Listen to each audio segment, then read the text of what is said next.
మహాశివుడు లింగ రూపంలో కాకుండా మహావిష్ణువుల పడుకుని కనిపించే ఆలయం ఒకటి ఉంది. ఈ ఆలయం కూడా మన తెలుగు రాష్ట్రంలోనే ఉంది. మామూలుగా శివుడు ఏ గుళ్ళో అయినా లింగ రూపంలోనే దర్శనమిస్తాడు.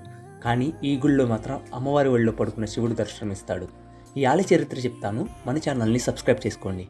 దేవతలు రాక్షసులు కలిసి అమృతం కోసం క్షీరసాగర మదనం చేస్తున్నప్పుడు అమృతం కన్నా ముందు విషం బయటికి వచ్చింది.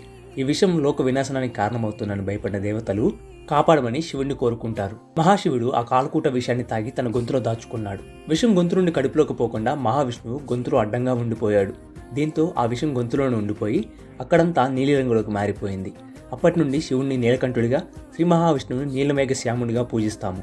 ఆ విషయం తాగిన కొద్దిసేపటికి శివుడు కళ్ళు తిరిగి పార్వతీదేవి ఒళ్ళో పడుకుంటాడు. ఆ పడుకున్న ప్రదేశమే ఈ సురుడుపల్లి ఆలయం. నారదుడు ఈ విషయాన్ని ముల్లోకాలకు చెప్తాడు. దేవతలు, ఋషులు, మునులు, సప్త ఋషులు, గణాలు అందరూ సురుటుపల్లికి చేరుకుంటారు. అలా వచ్చిన వాళ్ళందరికీ మహాశివుడు నిద్రపోతున్నాడని చెప్పి నందీశ్వరుడు ఆపేస్తాడు. ముల్లోకాలు తను చూడడానికి వచ్చిన సంగతి తెలుసుకున్న మహాశివుడు మేలుకుని దేవతలకు దర్శనమిస్తాడు. సురులు వచ్చిన ప్రాంతం కాబట్టి ఈ ఊరికి సురులపల్లి అని పేరు వచ్చింది. కాలక్రమేణా ఇది సురుటుపల్లిగా మారింది. ఇలాంటి దేవాలయాల గురించి తెలుసుకోవాలి అంటే మన ఛానల్ని సబ్స్క్రైబ్ చేసుకోండి.